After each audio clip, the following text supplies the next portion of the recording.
Hello champions, क्या हाल चाल है। तो ड्रॉपर और सारे बच्चों का स्वागत है infinity learn by Shri Chaitanya में। आज हम लोग बच्चों मोल कॉन्सेप्ट का करने वाले हैं लेक्चर नंबर 5। तो फटाफट सारे बच्चे आ जाओ यार। तो लेक्चर नंबर 5 की शुरुआत करेंगे और आज हम क्या पढ़ेंगे। याद है ना, पिछली क्लास में हमने कॉन्सेंट्रेशन टर्म पढ़ा था। हमने समझा था कि कॉन्सेंट्रेशन क्या होता है, बहुत सारी बातें समझी, तो बहुत सारे क्वेश्चन भी तो लगाए थे अगर याद हो तो, स्टोइचियोमेट्री के, लिमिटिंग रिएजेंट के। तो कॉन्सेंट्रेशन टर्म को ही कंटिन्यू करना है और आज कॉन्सेंट्रेशन टर्म को खत्म करेंगे। ठीक है, हम ऐसा करेंगे कि एक चैप्टर फिजिकल का होगा, फिर इसके बाद हम हो सकता है ऑर्गेनिक का स्टार्ट करेंगे, ऐसे मूव करेंगे ताकि तुम्हारा तीनों सेक्शन ऑफ केमिस्ट्री साथ में ही कवर होता रहे। तो ये चैप्टर तो खत्म होने ही वाला है, एंड पे आ ही गए हैं। तो चलो कॉन्सेंट्रेशन टर्म की बात करते हैं। कॉन्सेंट्रेशन टर्म क्या था, कैसे काम करता था, याद है कुछ याद है कॉन्सेंट्रेशन क्या था। ये डेफिनेशन बहुत देर तक हमने समझी थी, याद है नहीं याद है कि कॉन्सेंट्रेशन का मतलब होता है बेसिकली सॉल्यूशन की पावर, सॉल्यूशन की स्ट्रेंथ कितनी है, इसको हम बोलते हैं कॉन्सेंट्रेशन, कि कितना स्ट्रॉन्ग या कितना वीक बना है। और इसको रिप्रेजेंट कैसे करते हैं, इसको रिप्रेजेंट करते हैं अमाउंट के रेशियो के। कॉन्सेंट्रेशन बराबर अमाउंट, किसका अमाउंट ऊपर, सल्यूट का, डिवाइडेड बाय किसका अमाउंट। या तो हम रेशियो लेते हैं सल्यूट और सॉल्वेंट के अमाउंट का, या फिर हम रेशियो लेते हैं सल्यूट और सॉल्यूशन के अमाउंट का। तो दो तरह से दिखाए जा सकते हैं। तुम्हें शायद इतना तो पता होगा, याद हो गया होगा कि एक ही कॉन्सेंट्रेशन टर्म है जहां पे हम सॉल्वेंट लेते हैं, बाकी सारे कॉन्सेंट्रेशन टर्म में डिवाइड में सॉल्यूशन लेते हैं। अब ये हमारे हाथ में होता है कि भाई हम अमाउंट को कैसे दिखाएं। एक कॉन्सेंट्रेशन टर्म पढ़ा भी था, molarity, mole divided bye litre, mole fraction, mole divided by mole, molality, mole divided bye kilogram, percentage mass, mass divided by total mass, percentage volume, volume divided by total volume, percentage mole, mole divided by total mole, normality, equivalence divided by litre. तो जितने भी concentration term है सब इसी फॉर्मूले को, इसी general फॉर्मूले को फॉलो करते हैं, इसीलिए हम इस बात को सबसे ज्यादा समझते हैं,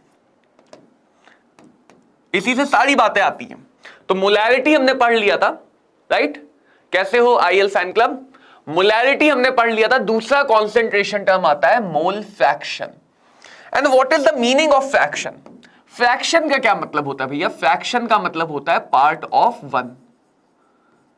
फ्रैक्शन का मतलब होता है part of one. Decimal value 1 से छोटी वैल्यू होती है।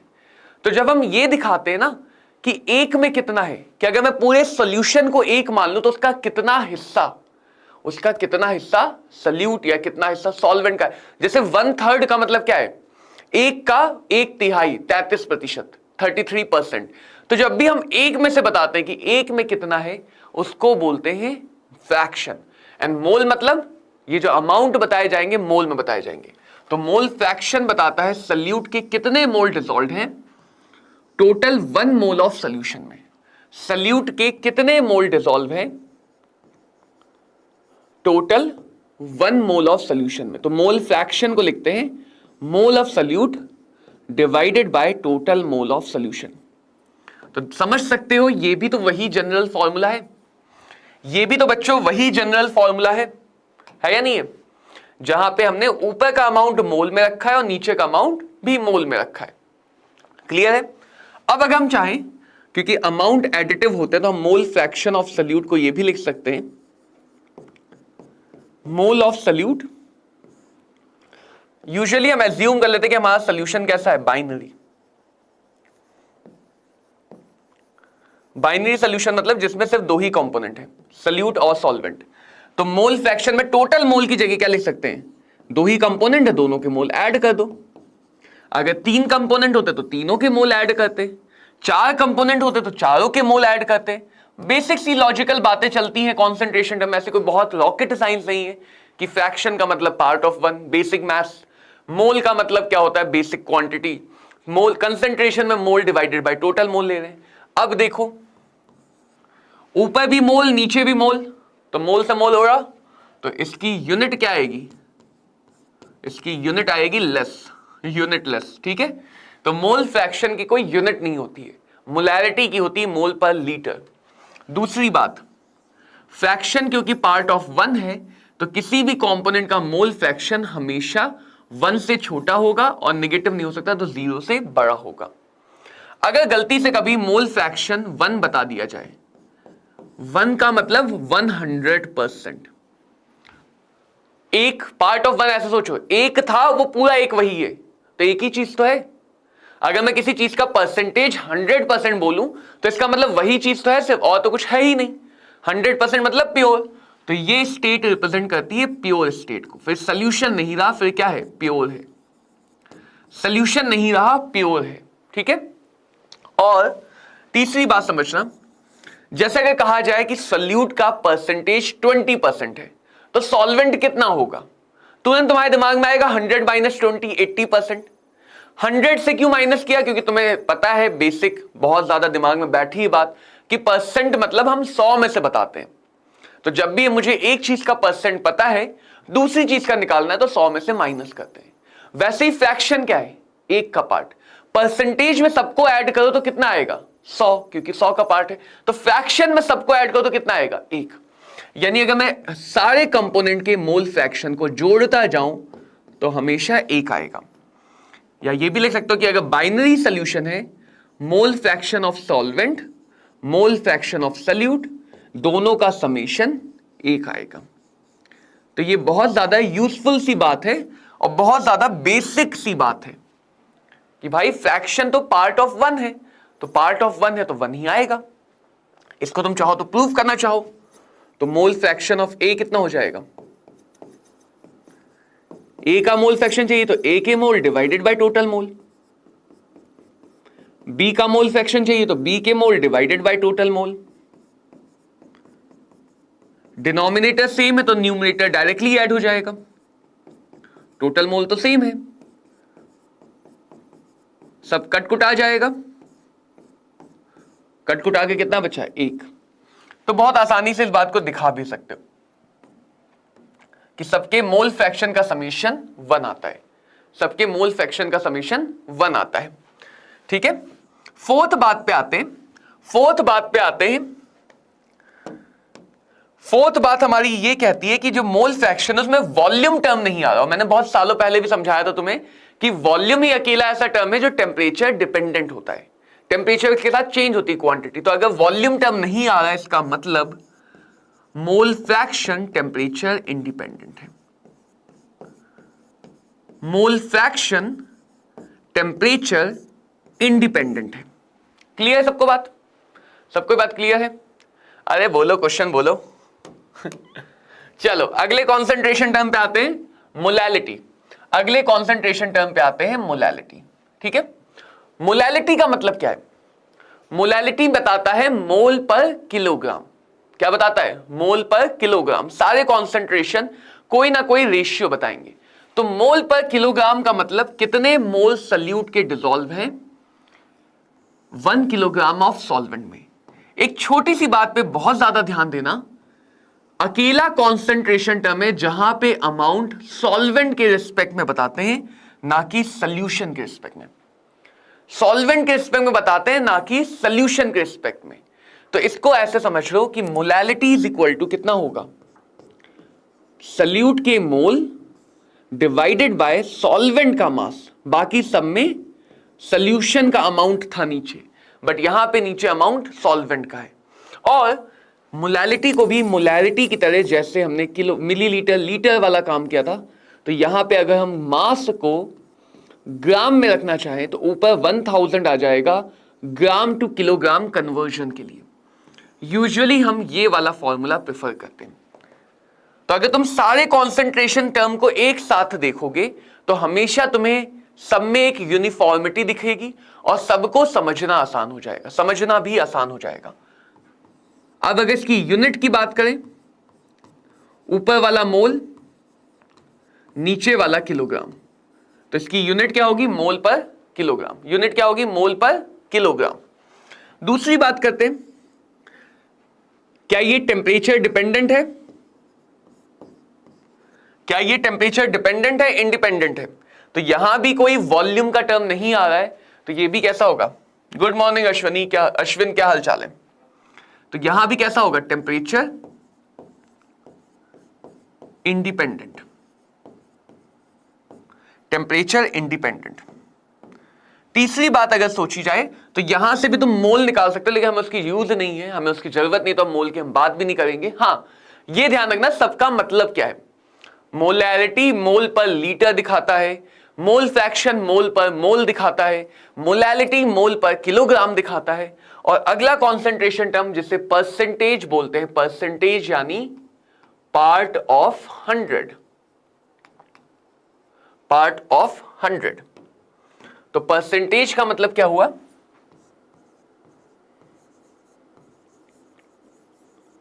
अगर बच्चों तुम्हें सल्यूट का परसेंटेज निकालना, जैसे हमने परसेंटेज यील्ड में पढ़ा था, हमने परसेंटेज प्योरिटी में पढ़ा था कि अगर हमें परसेंटेज निकालना है तो परसेंटेज का मतलब क्या होता है? जिसका भी परसेंटेज निकालना है उसका amount divided by total amount,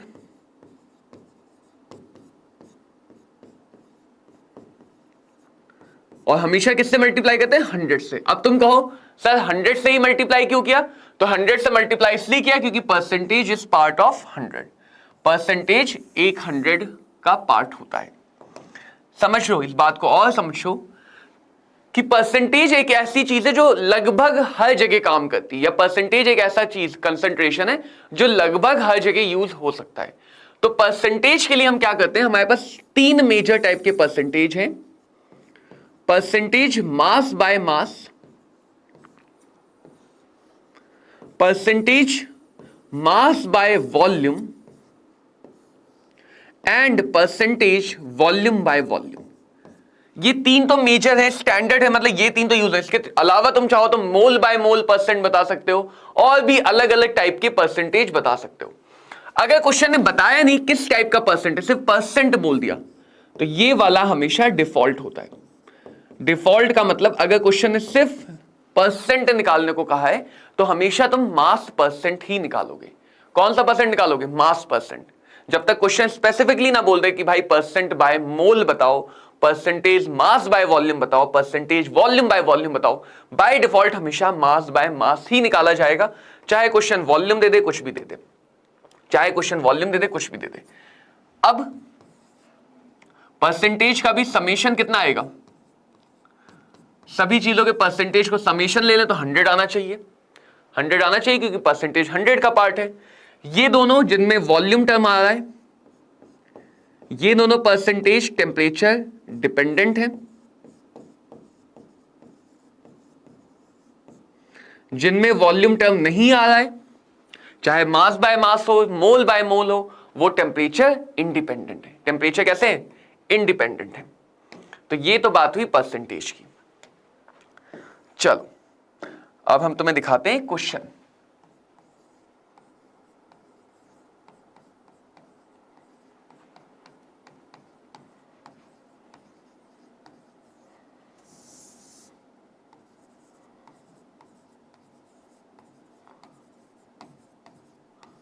जैसे सपोज ऐसी इंफॉर्मेशन है, ठीक है, तुम्हें ऐसी इंफॉर्मेशन दी, एक बार बस मैं तुम्हें यूज करना सिखा दे रहा हूं कि फॉर्मूलों का यूज कैसे करते हैं, तो तुम्हें अपने आप आइडिया लग जाएगा। हाँ, सारे कॉन्सेंट्रेशन टर्म में वैसे ही क्वेश्चन बनते हैं जैसे हमने मोलैरिटी में किए थे। वैरायटी ऑफ क्वेश्चन हमने मोलैरिटी से समझा है, बस सब में फॉर्मूला अलग अलग होता है। देखो, अगर तुम्हें चाहिए परसेंटेज,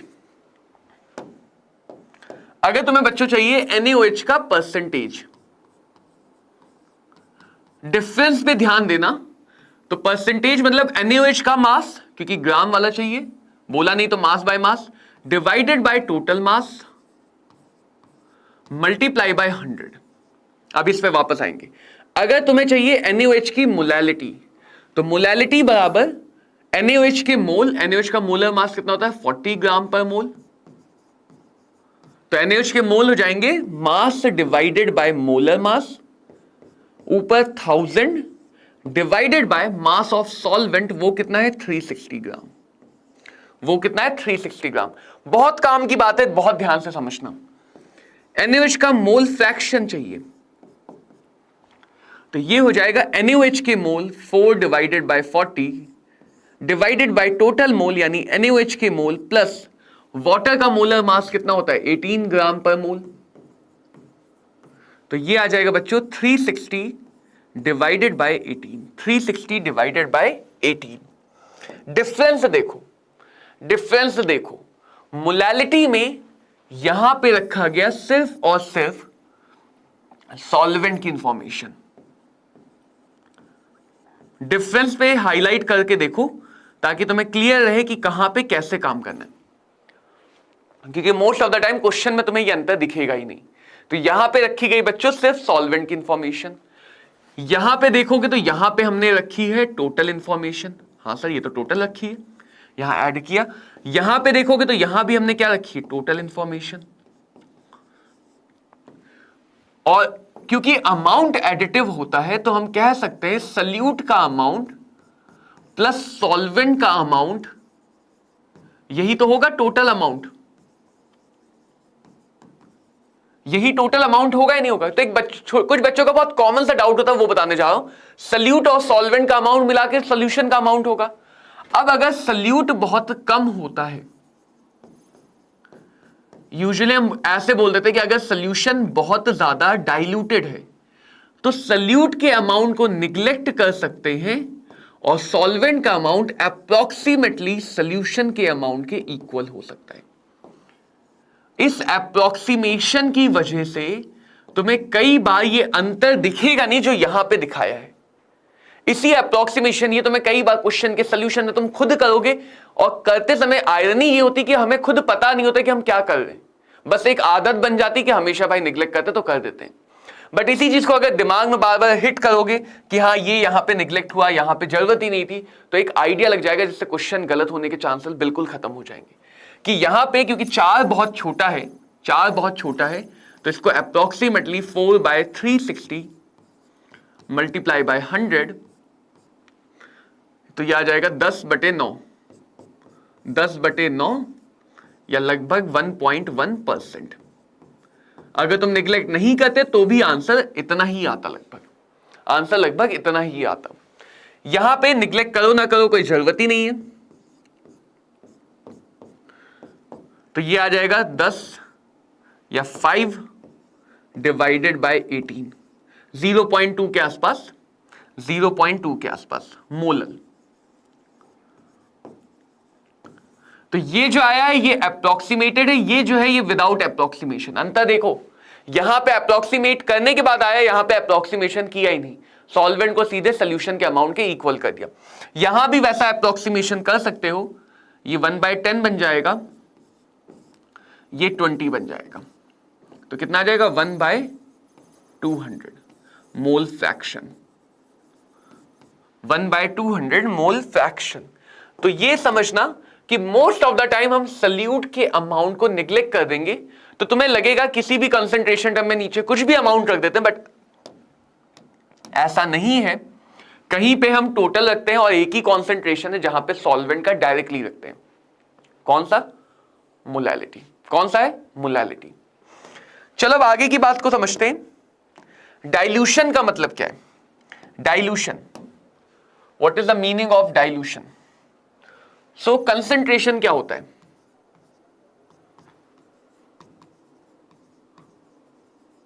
अमाउंट ऑफ सल्यूट, बहुत सारी चीजों में डिवाइड में आता है amount of solution, right? Solution यानी सल्यूट प्लस सॉल्वेंट, यही तो आता है। तो एक सिंपल सी प्रोसेस है, डाइल्यूशन मतलब सॉल्यूशन को वीक बनाना, डाइल्यूट का मतलब होता है वीक करना, तो डाइल्यूशन मतलब सॉल्यूशन को वीक बनाना।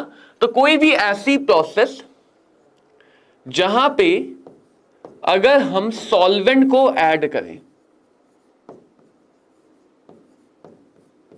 सॉल्वेंट को ऐड करें,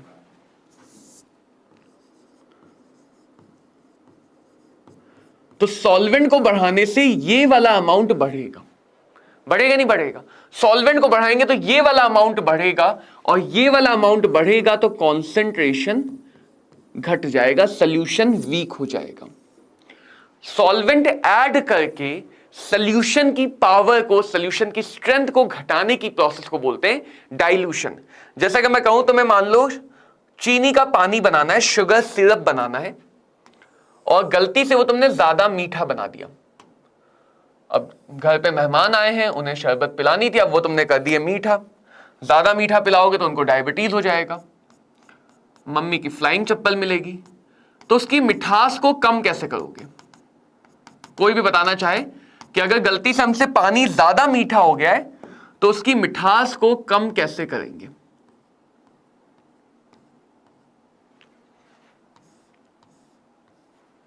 राइट? सबसे पहले दिमाग में आता है कि भाई मिठास को कम करना तो एक्स्ट्रा पानी मिला देंगे और ज्यादा पानी मिला देंगे। वही काम तो डाइल्यूशन है। तो भले तुम्हें डाइल्यूशन वर्ड ना सुना हो या तुमने मन में ना सोचा हो कि हम डाइल्यूट करेंगे, बट एक्चुअल में तुम डाइल्यूट ही कर रहे हो। कि अगर मान लो इसका कॉन्सेंट्रेशन, कोई सा भी टर्म ले सकते हो, हम मोलैरिटी लेते हैं m1 और वॉल्यूम v1 है, हम ले यहां पे कोई सा भी कॉन्सेंट्रेशन टर्म सकते हैं। हमने m1 मोलैरिटी से समझा है, बाकी कोई होगा तो कन्वर्ट कर लेंगे। कंसेंट्रेशन m1 v1 है। अब इसमें मैंने x ml पानी मिला दिया, x ml सॉल्वेंट मिला दिया, तो जो नया सोल्यूशन बनेगा उसका अमाउंट ज्यादा होगा। पहले हम एक ही अंकल को पिला सकते थे शरबत, अब 2 अंकल पी लेंगे।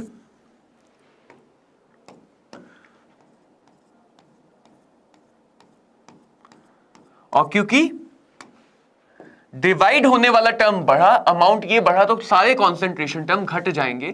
तो पहले V2 समझो कि V1 ml पहले से था, x ml और मिला दिया, तो V2 जो हमारा फाइनल सोल्यूशन की वॉल्यूम है वो बढ़ जाएगी। तो डाइल्यूट करने का पहला रिजल्ट है कि फाइनल वॉल्यूम बढ़ेगी, फाइनल वॉल्यूम बढ़ेगी। दूसरी बात क्या है कि फाइनल वॉल्यूम बढ़ने के साथ साथ कंसेंट्रेशन भी तो बदला, M2 हो गया मान लो। और डाइल्यूशन का फंडामेंटल कॉन्सेप्ट क्या है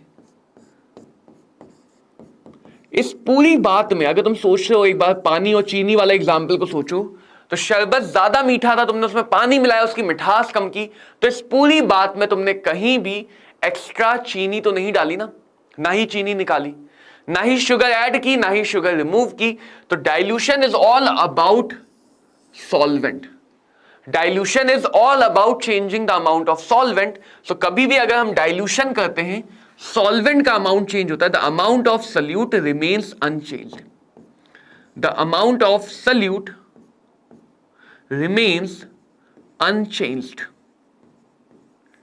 ये डाइल्यूशन का फंडामेंटल कॉन्सेप्ट है कि डाइल्यूशन करने बच्चों सल्यूट का अमाउंट चेंज नहीं होता है, सल्यूट का अमाउंट चेंज नहीं होता है, ये तुम्हें ध्यान रखना है। बस आगे अपनी इक्वेशन, तो हम कह सकते हैं सल्यूट के मोल, मास, मोल, वॉल्यूम, किसी भी चीज को कंजर्व कर दो। सल्यूट के मोल डाइल्यूशन से पहले, सल्यूट के मोल डाइल्यूशन के बाद, दोनों क्या होंगे? सेम होंगे। दोनों क्या होंगे? सेम होंगे।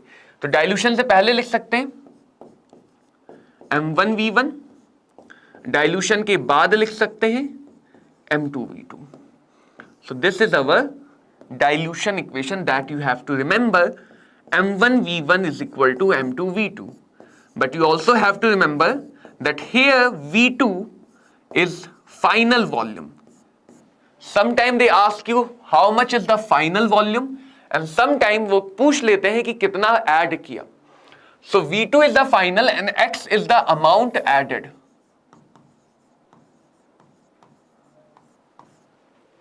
कभी वो तुमसे ये पूछेंगे कि कितना हमने ऐड किया, और कभी वो तुमसे ये पूछेंगे कि क्या फाइनल अमाउंट है।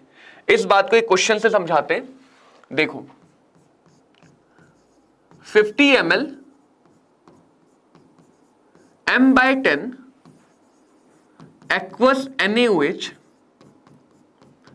is diluted by 200 ml of water. We have to find the final molarity of the solution. ये क्वेश्चन करना है, छोटा सा फटाफट करके देखते हैं कि 50 ml M/10 aqueous NaOH को, now the second question is 50 ml M/100 aqueous NaOH is diluted to 200 ml. Find final molarity. जो सोल्यूशन की नई मोलैरिटी है वो फाइंड करनी है। तो देखो दोनों केस में तुम्हें कहीं ना कहीं से क्वेश्चन को पढ़ के ये हिंट मिलेगा कि भाई कहीं से सॉल्वेंट ऐड करने की बात कर रहा है, कंसंट्रेशन घटाने की बात कर रहा है, पानी बढ़ाने की बात कर रहा है, डाइल्यूशन वर्ड लिखा हुआ है, ये सारी बातें हिंट होती है। ये सारी बातें तुम्हारा हिंट होती है कि डाइल्यूशन हुआ है या नहीं हुआ है। तो देखो जब ये बन गया M1 पुरानी मोलैरिटी, ये बन गया इनिशियल वॉल्यूम M1V1, ऐसे यहां पे ये बन गया M1 1/100 और ये बन गया 50 ml V1। डाइल्यूशन हुआ तो हमेशा go for the equation M1V1 is equal to M2V2, M1V1 is equal to M2V2। अब जरा ध्यान देना, M1 कितना है 1/10, V1 कितना है 50 ml, M2 कितना है, M2 ही तो निकालना है सर, V2 कितना है 250, तो M2 कितना आ जाएगा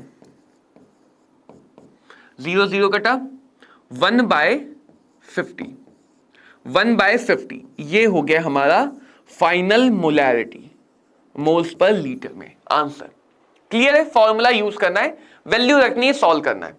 दूसरे केस में आओ, इसमें भी डाइल्यूशन हो रहा है, M1V1 is equal to M2V2।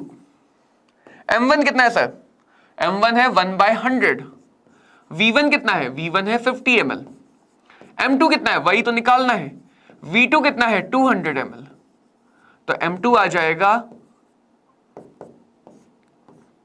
1/400 moles per litre. ये बन गया आंसर। क्या ये बात समझ में आई? समझ में तो आया सर, लेकिन एक छोटा सा डाउट है कि यहां पे तो हमने 200 + 50 किया,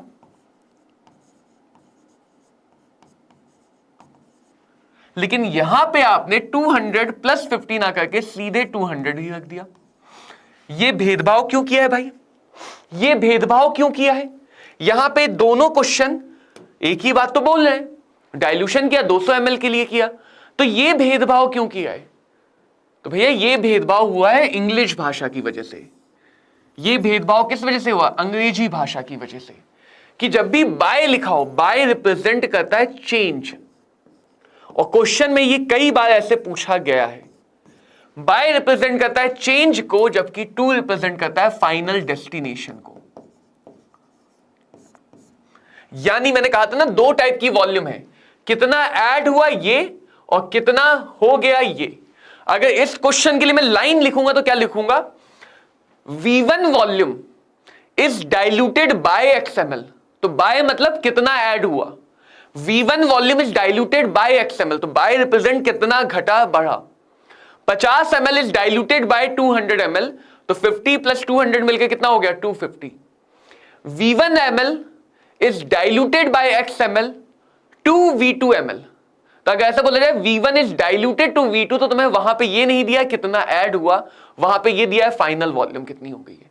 और जब भी तुम ये इक्वेशन यूज करोगे ध्यान रखना V2 represent the final volume. तो अगर 2 लिखा हुआ है इसका मतलब फाइनल वॉल्यूम 200 ml है, ना कि ऐड किया गया। ऐसे ही रिवर्स में क्वेश्चन पूछ लेता है कि कितना फाइनल हो गया डाइल्यूट करने के बाद, M2 देख के V2 पूछ सकता है, या V2 की जगह ये भी पूछ सकता है कितना वाटर ऐड किया गया। तो दो टाइप की वॉल्यूम होती है डाइल्यूशन में, कितना ऐड किया पहली चीज, ऐड करने के बाद कितना हो गया दूसरी बात। क्लियर है सबको? तो ये डिफरेंस ध्यान रखना डाइल्यूशन में, ये बात थोड़ी सी इंपॉर्टेंट है, ये बात थोड़ी सी इंपॉर्टेंट है, तो इसको ध्यान रखना। डाइल्यूशन से मिलता जुलता एक कॉन्सेप्ट है मिक्सिंग। तो मिक्सिंग में क्या है कि एक सोल्यूशन है मोलैरिटी M1 V1 का, ठीक है, ये एक सोल्यूशन है, इसमें एक दूसरा सोल्यूशन ऐड किया जिसकी मोलैरिटी M2 वॉल्यूम V2 है, और ऐड करके एक नया सोल्यूशन बन गया। मान लिया उस नए सोल्यूशन की मोलैरिटी अगर M है और वॉल्यूम V2 है। तो ये बात तो हम पीछे से यूज करते हुए आ रहे हैं कि कंसंट्रेशन एडिटिव नहीं होता है, अमाउंट एडिटिव होता है। तो पहली चीज हम ये बोल सकते हैं कि जो फाइनल वॉल्यूम है वो V1 + V2 होगी। हाँ सर, ये तो बोल सकते हैं। दूसरी बात ये भी बोल सकते हैं क्योंकि दोनों को ऐड किया तो जितना सल्यूट का अमाउंट 1 में होगा, जितना सल्यूट का अमाउंट 2 में होगा, फाइनल सॉल्यूशन में भी टोटल सल्यूट का अमाउंट उतना ही होगा। ये भी बोल सकते हैं। डाइल्यूशन और मिक्सिंग में अंतर देख लो। डाइल्यूशन में मोल कांस्टेंट थे, सल्यूट ना घटा ना बढ़ा। अब यहां पे तो फंडामेंटल बात है, अगर यहां पे 2 ग्राम सल्यूट है, यहां पे 5 ग्राम है, तो टोटल कितना हुआ? टोटल 7 ग्राम। 2 + 5, तो अमाउंट तुम डायरेक्टली ऐड कर सकते हो, कंसंट्रेशन नहीं, हमेशा के लिए फैक्ट है।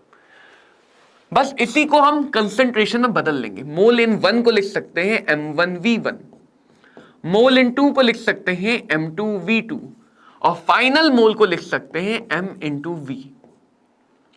तो फाइनल मोलैरिटी आ जाएगी M1V1 plus M2V2 divided by total volume कितनी है? V1 plus V2। तो ये बन गया मोलैरिटी ऑफ मिक्सिंग का फॉर्मूला। क्या बन गया? Mixing equation.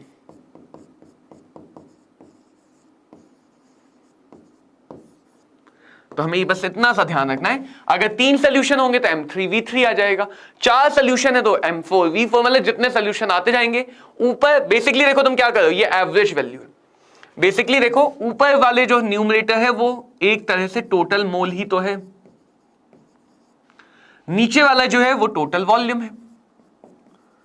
जैसे speed is equal to distance upon time, तो जब तुम एवरेज स्पीड निकालते हो तो डिस्टेंस भी टोटल लेते हो, टाइम भी टोटल लेते हो। तो बेसिकली ये भी कौन सी वैल्यू है? एवरेज वैल्यू है। और एवरेज वैल्यू हमेशा मिनिमम और मैक्सिमम वैल्यू के बीच में होता है।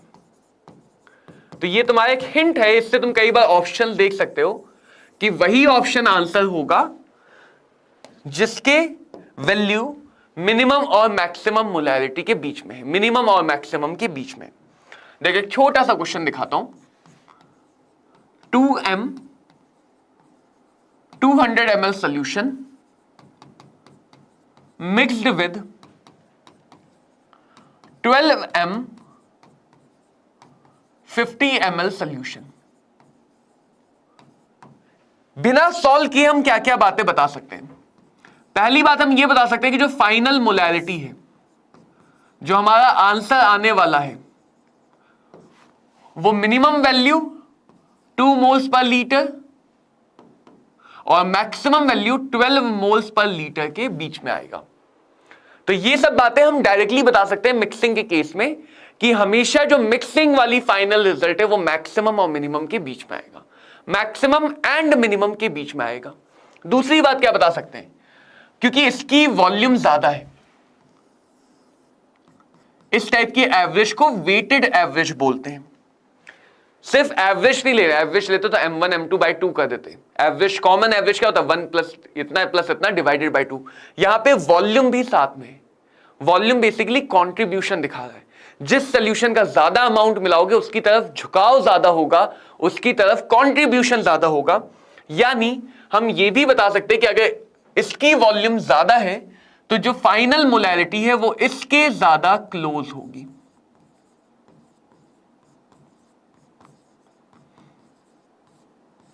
अगर 12 मोल पर लीटर का वॉल्यूम ज्यादा होता तो फाइनल आंसर 12 के ज्यादा क्लोज होता।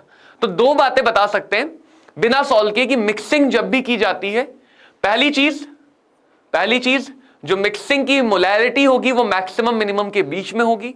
दूसरी बात, जिस भी सॉल्यूशन का अमाउंट सबसे ज्यादा है उसके ज्यादा क्लोज होगी। सोच के देखो, एक कम मीठा एक ज्यादा मीठे, 2 अलग अलग पानी को मिलाओ। अब ज्यादा मीठे वाले के अमाउंट ज्यादा लोगे, कम वाले का अमाउंट कम लोगे, तो ओवरऑल रिजल्ट भी अच्छा खासा मीठा आएगा। कम स्वीट वाले का अमाउंट ज्यादा लोगे तो ओवरऑल रिजल्ट भी कम स्वीट आएगा। तो जिसका अमाउंट ज्यादा है फाइनल कंसंट्रेशन उसके ज्यादा क्लोज है। ये 500 होता तो फाइनल कंसंट्रेशन 12 के ज्यादा क्लोज होता। दोनों का अमाउंट इक्वल है तो फाइनल कंसंट्रेशन मिड पॉइंट पे होगा। सीधे बता सकते हो, दोनों का अमाउंट इक्वल है तो फाइनल कंसंट्रेशन मिड पॉइंट पे। तो फाइनल मोलैरिटी आ जाएगी 200 M1V1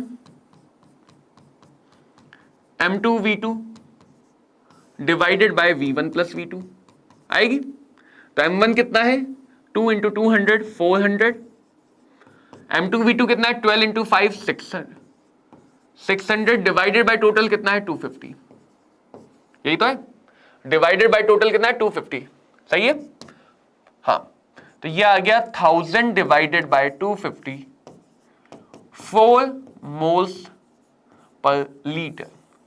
देख लो फाइनल आंसर 2 और 12 के बीच में है और 2 के ज्यादा पास है, 2 के ज्यादा पास है। हेलो रविंद्र, क्या हालचाल। तो ये हमें एक छोटा सा इंफॉर्मेशन मिलता है बेसिक बातों से, ऑप्शन ढूंढ के आंसर निकालने में मदद कर देता है। जैसे देखो ऐसा क्वेश्चन है, ऐसे तो मैं नीट एग्जाम में बहुत बार ऐसी लैंग्वेज लिखी हो,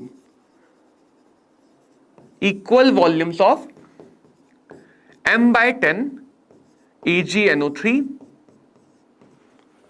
and M/20 AgNO3 are mixed।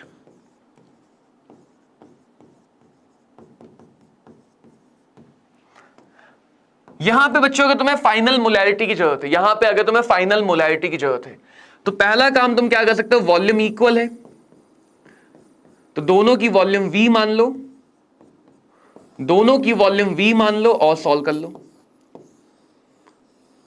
दोनों की वॉल्यूम V मान लो और सॉल्व कर लो। नहीं तो डायरेक्टली क्या करो, डायरेक्टली क्या करो, वॉल्यूम रिप्रेजेंट कंट्रीब्यूशन, वॉल्यूम क्या रिप्रेजेंट करता है, कंट्रीब्यूशन। तो अगर दोनों की वॉल्यूम इक्वल है, दोनों का कंट्रीब्यूशन इक्वल है तो 1/10 plus 1/20 divided by 2, normal average mean value जैसे निकालते हैं, दो चीजों की एवरेज निकालनी, प्लस किया डिवाइड बाय 2 किया तो कितना आ जाएगा 3/40।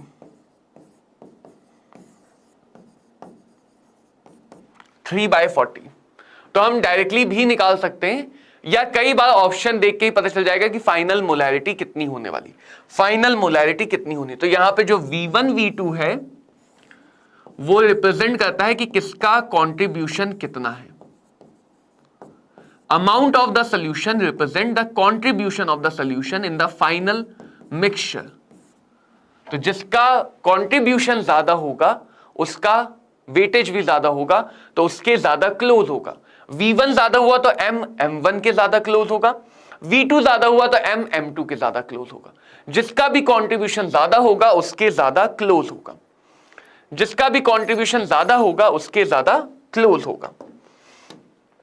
अब बात करते हैं बच्चों कंसंट्रेशन कन्वर्जन। कंसंट्रेशन कन्वर्जन का क्या मतलब है, जैसे जो हमारा पहला डायग्राम था,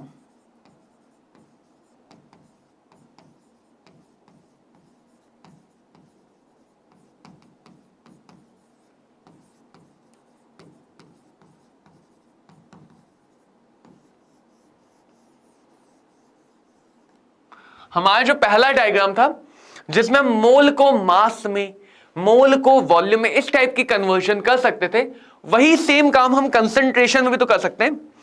कंसंट्रेशन भी तो अमाउंट है, तो कंसंट्रेशन भी काम हो सकता है कि अगर मोल का अमाउंट है तो उसको हम बदल लें, उसको हम कंसंट्रेशन भी तो अमाउंट है, उसको हम बदल लें, किसमें बदल लें, मोल को मास में, मास को वॉल्यूम में, इस टाइप से चेंजेस कर सकते हैं, इस टाइप से चेंजेस कर सकते हैं। तो देखो कैसे चेंज करते हैं, बेसिक कन्वर्जन पे जाते हैं।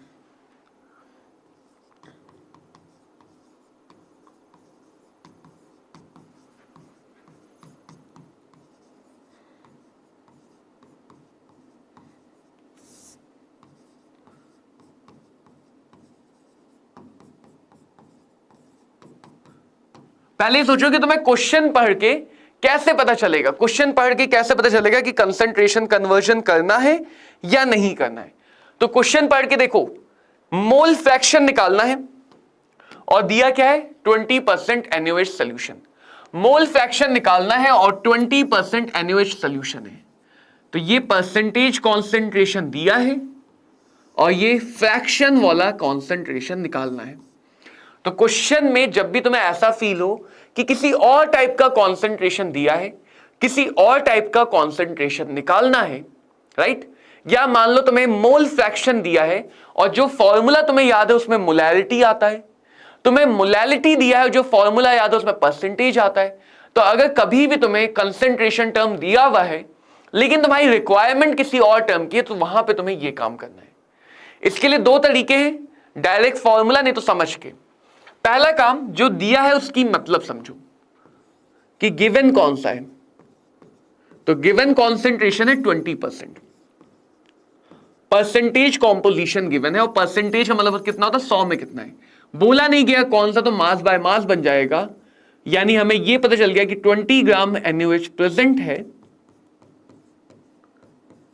100 ग्राम सॉल्यूशन में। तो हर कॉन्सेंट्रेशन टर्म से मीनिंग निकालेंगे, और वो मीनिंग हमेशा तुम्हें दो वैल्यू देगी, हमेशा दो वैल्यू देगी। एक सल्यूट के बारे में, मोलैलिटी है तो सॉल्वेंट के बारे में, बाकी सारे के सारे सॉल्यूशन के बारे में। तीसरा काम क्या है क्वेश्चन का, कि पूछा कौन सा गया है भाई, कौन सा कॉन्सेंट्रेशन टर्म पूछा गया है। तो यहां पे पूछा गया मोल फ्रैक्शन। तो जो पूछा गया उसकी रिक्वायरमेंट को समझो, जो पूछा गया है उसकी रिक्वायरमेंट को समझो कि मोल फ्रैक्शन ऑफ NaOH होगा mole of NaOH divided by total, mole of NaOH divided by total. तो हमें किसी तरह से सोचना है कि हम कैसे दिए गए कॉन्सेंट्रेशन से पूछे गए कॉन्सेंट्रेशन पे आ सकते हैं। तो देखो, मास पता है, हमें क्या चाहिए, मोल। मास पता है बच्चों, हमें चाहिए मोल। तो मोल ऑफ NaOH हो जाएगा mass of NaOH divided by molar mass 1/2 mole. Total mole मतलब वाटर का भी चाहिए। अब सॉल्यूशन का तो मोलर मास पता नहीं होता है, लेकिन ये कह सकते हैं सॉल्यूशन अगर इतना है तो सॉल्वेंट कितना होगा, total solution minus solute. Solvent कितना होगा, 100 माइनस 20 यानी कि 80 ग्राम। तो ये तुम्हारे क्वेश्चन का सेकंड स्टेप होता है। पहला और तीसरा सोचो पहले, फर्स्ट एंड थर्ड सोचो, फिर सेकंड पे जाओ। फर्स्ट से क्या दिया गया है, थर्ड क्या पूछा गया है, दिए गए को पूछी हुई इंफॉर्मेशन में कैसे बदलोगे। यहां पे मोल की रिक्वायरमेंट थी, मास गिवन था, तो मोल को मास में कैसे बदलेंगे ये सोचा। अभी भी मोल नहीं बन पाए हैं, तो मोल ऑफ सॉल्वेंट हो जाएगा मास of solvent divided by molar mass of solvent, 40/9। तो मोल फ्रैक्शन ऑफ NaOH आ जाएगा, NaOH के मोल 1/2 divided by total mole 1/2 plus 80/18।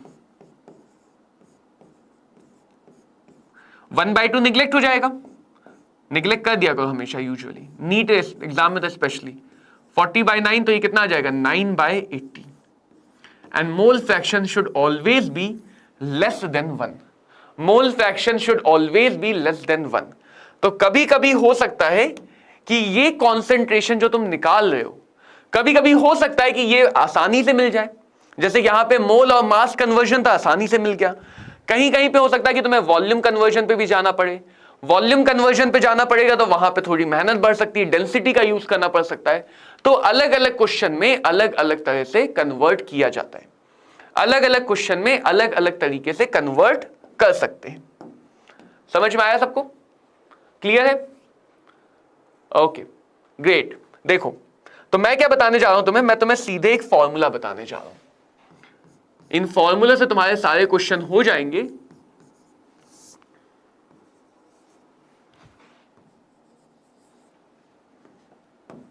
पहला फॉर्मूला है molarity is equal to percentage mass by mass multiply by density of solution multiply by 10 divided by molar mass of solute divided by molar mass of solute. ये relation है molarity और percentage composition का। कौन सा composition, mass by मास। तो ये पहला relation है। नीट एग्जाम में 3 ही कन्वर्जन से सारे हो जाते हैं। और अगर कभी 3 कन्वर्जन फॉर्मूले से ना हो पाए, तुम कहोगे सर नहीं हो पाए तो क्या करेंगे, नहीं हो पाए तो क्या करोगे, तरीका लगा लो आसानी से, बट हो जाएंगे। दूसरा, mole fraction is equal to molality divided by molality plus 1000 divided by molar mass of solvent. ये ध्यान रखना, क्योंकि अकेला यही ऐसा कॉन्सेंट्रेशन कन्वर्जन का फॉर्मूला आएगा जहां पे ये सॉल्वेंट का मोलर मास है, वरना हर जगह मोलर मास किसका है? सल्यूट का। ये रिलेशन है मोलैलिटी और मोल फ्रैक्शन का, मोलैलिटी और मोल फ्रैक्शन का। पीछे हमने किया था मोलैलिटी, मोल फ्रैक्शन और परसेंटेज किया था। और तीसरा आ जाता है molality is equal to 1000 molality divided by 1000 density minus molality multiplied by molar mass of solute. यही कन्वर्जन सबसे डिफिकल्ट माना जाता है, बट इसमें भी ऐसा कुछ बहुत ज्यादा रॉकेट साइंस नहीं है। ये रिलेशन है मोलैलिटी और मोलैलिटी का। अब मान लो तुम्हें मोलैलिटी और परसेंटेज चाहिए, तो उसके लिए जैसे हमने पीछे किया था वैसे कर लो, जैसे पीछे किया था वैसे कर लो। तो कॉन्सेंट्रेशन क्या होता है, कैसे काम करता है, कैसे हम कॉन्सेंट्रेशन को कन्वर्ट करते हैं, इन सब बातों के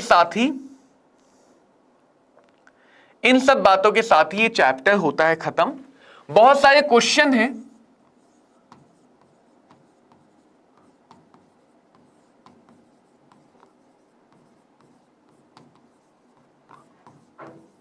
उन क्वेश्चन को तुम्हें अपने नोट्स के पीडीएफ से करना है, ठीक है। बहुत सारे क्वेश्चन है, concentration term, molality, mole fraction, stoichiometry, limiting agent, सब क्वेश्चन है। क्योंकि जो इंपेरिकल एंड मॉलिक्यूलर फॉर्मूला है वो मैं तुम्हें ऑर्गेनिक में कराऊंगा, जहां पे हम क्वालिटेटिव एनालिसिस पढ़ते हैं, वहीं पे इंपेरिकल मॉलिक्यूलर फॉर्मूले को समझ लेंगे। नॉर्मेलिटी ऑक्सीडेशन नंबर में आएगा। तो फिलहाल के लिए चैप्टर होता है खत्म। जितने भी क्वेश्चन है वो करो।